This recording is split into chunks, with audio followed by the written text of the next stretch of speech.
Welcome to this follow-up course on real analysis. We are now moving on to higher dimensions. In this short video, I will give you a basic idea of what we are going to cover in the first part of this course, which is about differentiation in higher dimensions. What to expect?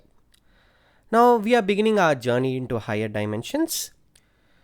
Ultimate goal for us is to study differentiability of a map from an open subset of Rn into Rm. So you are given a map f from U to Rm and you want to understand what it means for such a map to be differentiable and what is its derivative and what can you tell about that map knowing some properties about its derivative. So this is actually quite abstract. We will do it via this idea that the derivative is supposed to be the best linear approximation.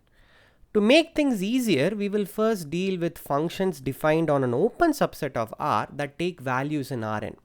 That is, these are vector valued functions of a scalar variable. These are also commonly known as curves.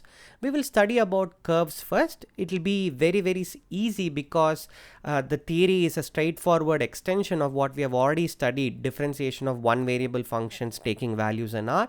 This is a direct extension, so it will be rather easy. In a later chapter, we will study more interesting aspect about curves. Once we have mastered this basic thing about curves, we will move on to study the next case, which is scalar valued functions of a vector variable. And this is usually the content of a standard undergraduate course in multivariable calculus.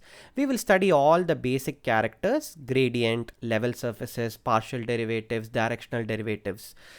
Now, one major difference between an undergraduate course and what we are going to be doing in this course is that we will emphasize the fact that the derivative is a linear transformation as well as the fact that the gradient is going to be a vector. So there is this dual nature that happens. You have both a linear transformation as well as a vector that both are in some sense the derivative.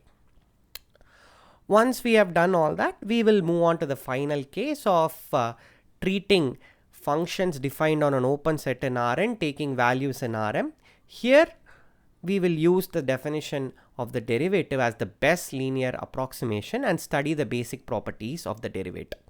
So this is essentially what we are going to do in this first part of this course, which is about extending the notion of the derivative to higher dimensions. See you in the next video.